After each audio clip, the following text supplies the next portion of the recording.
você pode perder a cabeça. Perder a cabeça. 55 é como eu me apego a isso? Como eu vou, certo? 55 são instruções de como fugir do pecado. Sem cruz, sem gagá, sem calvário, sem sangue, sem cordeiro, nua, nada disso. Volte para ele e ele te perdoará.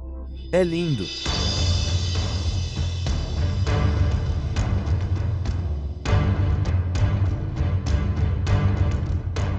Ok, Jacob, você está ao vivo no ar. Continue com sua pergunta, meu amigo.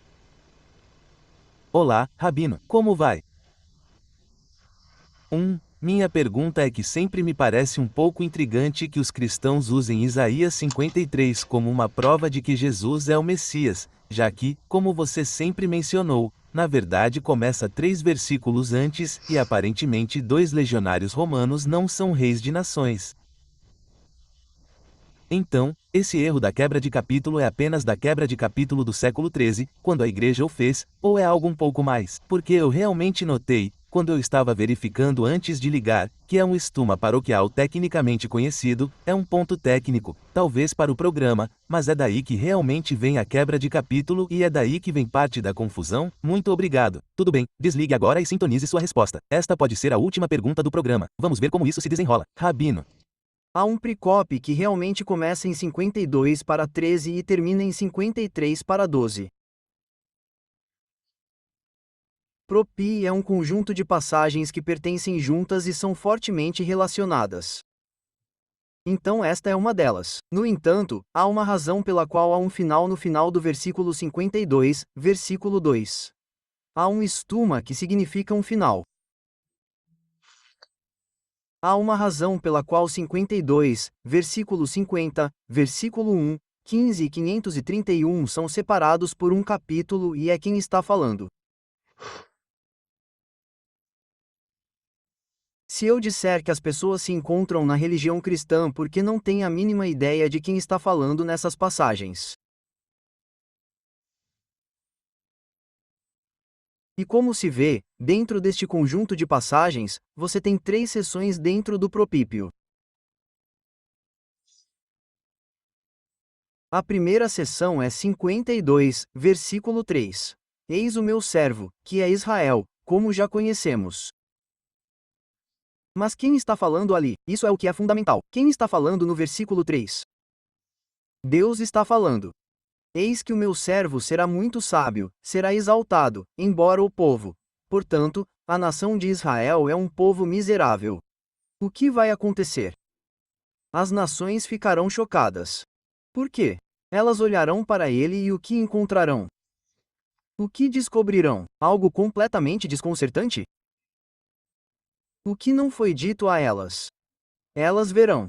Elas verão algo que nunca tinham ouvido antes.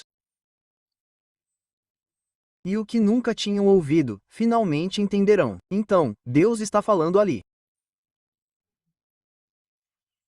É por isso que há sentido naquele corte, porque ali Deus está nos dizendo que o ginásio tinha uma compreensão completamente equivocada sobre os judeus.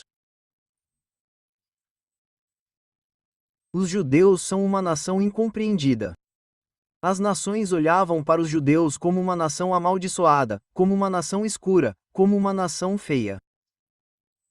Mas esta é uma parte messiânica, mas no fim dos dias, os judeus vão dizer: Uau! Eles vão colocar as mãos sobre a boca e ficarão em choque total. Você consegue imaginar? Você sabe, o Messias vai chegar agora.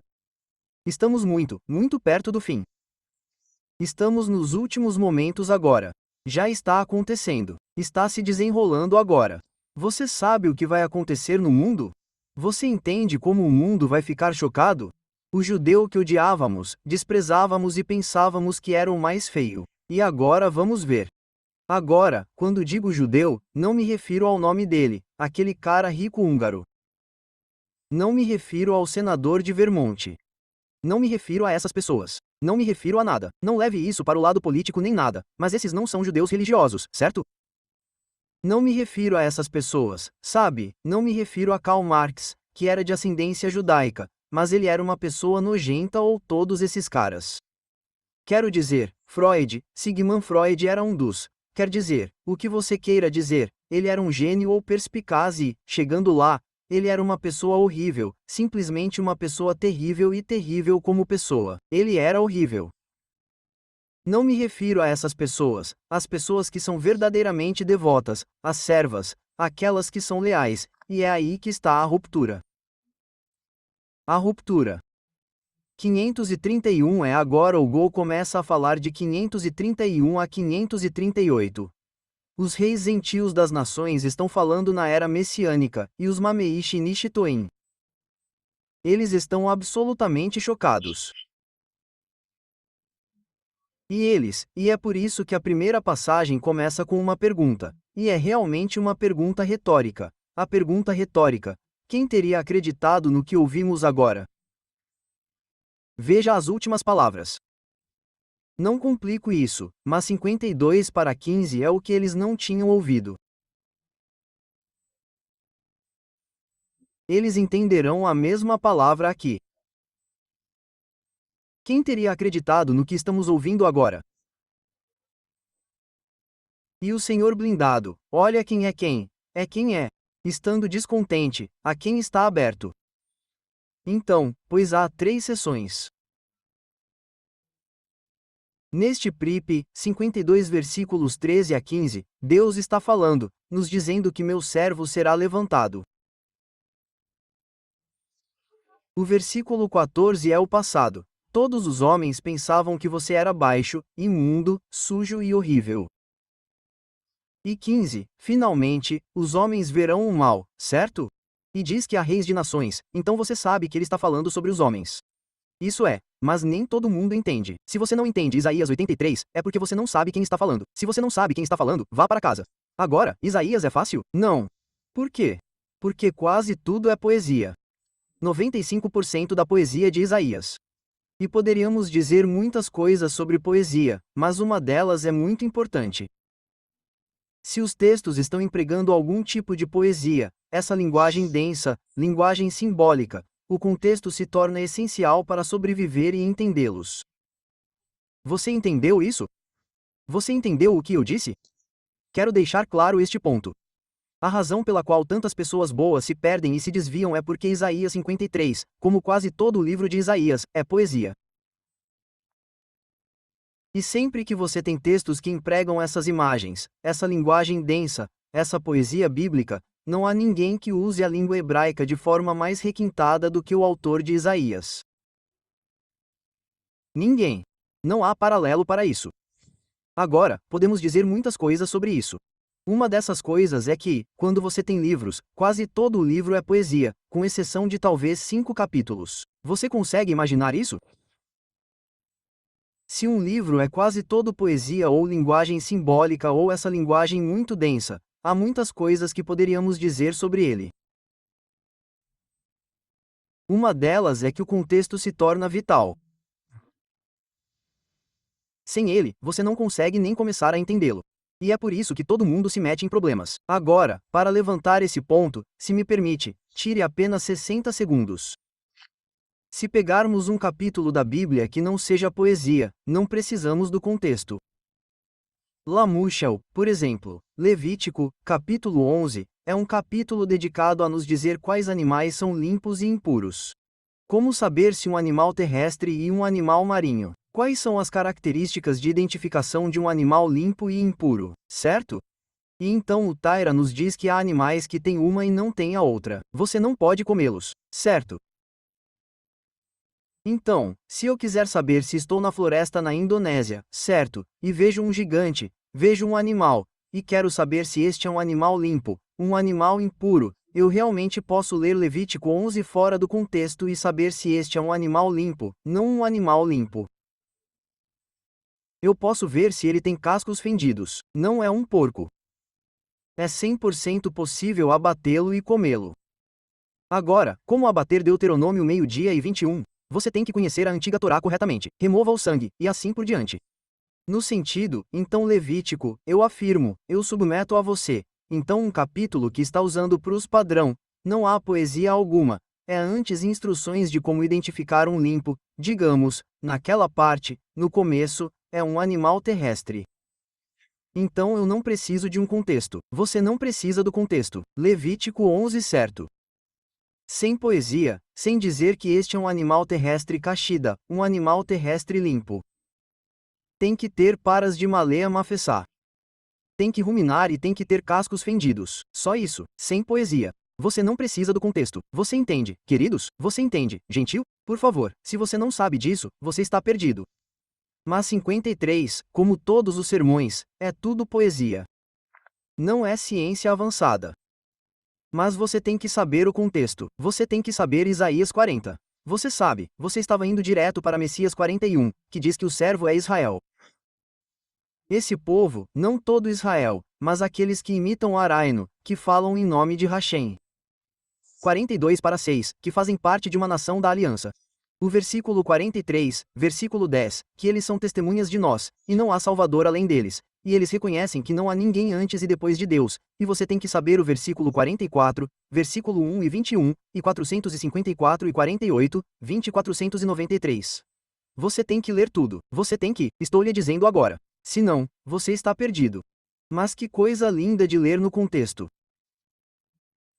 Mas voltando ao ponto dele, essas 15 passagens, começando em 52 para 13 e terminando em 53 para 12, são separadas apenas por quem são os falantes. Os 3 primeiros versículos, Deus está falando, são todos a mesma coisa, eles pertencem um ao outro. As 3 primeiras passagens sobre as quais Deus está falando, uau, eles realmente vão se dar mal quando o Messias vier, porque eles pensaram em você como seu inimigo, que você está mal. Uau, eles vão perceber a verdade e vão ficar chocados. E então, de 531 a 538, os Jin estão falando e explicando duas coisas. Veja, uma vez que eles percebem que os filhos de Israel, aqueles que são escolhidos, não todos os judeus, nem os caras de Hollywood, que estão fazendo, não estou falando sobre eles falando sobre isso. Eles vão perceber que o sofrimento dos judeus os faz fazer chuva. Você olha agora, olha o que está acontecendo no mundo. Agora, veja o que aconteceu nos últimos 86 anos. Estão fazendo chuva. Os não-judeus estão se arrependendo quando os judeus estão sofrendo mais. Você tem não-judeus que estão surgindo do nada e se voltando para o Deus de Israel. Eu ando pelas ruas encontro não-judeus que estão trabalhando com o povo judeu. Por que agora? Por que não em algum momento mais chato?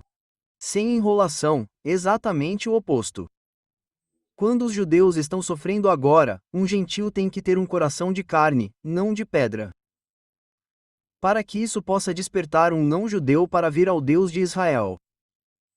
Tenho certeza de que alguns de vocês que estão me assistindo agora não são judeus, que costumavam odiar os judeus ou não tinham uma visão caridosa dos judeus. Mas quando vocês viram uma tremenda em volta do judeu que os levou ao Deus de Israel, pelas suas feridas vocês foram curados. Inacreditável.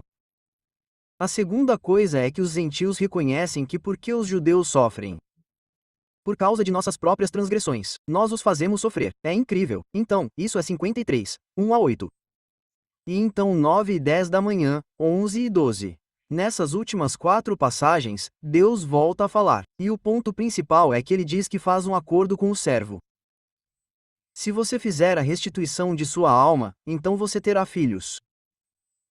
E Arazera, você terá vida longa. Simplesmente não faz sentido se estiver falando sobre Deus, como se Deus estivesse prometendo a Deus que ele teria uma esposa e filhos. Ridículo, ele terá uma vida longa, Deus é eterno. E o desejo de Hashem será bem-sucedido em suas mãos. Esse é o acordo. Hashem está dizendo que é realmente muito lindo. Então é isso que está acontecendo nos últimos 4 versículos. 9, 10, 11, 12 Deus retoma a fala, mas está falando sobre o servo e, portanto, é visto corretamente como uma seção única.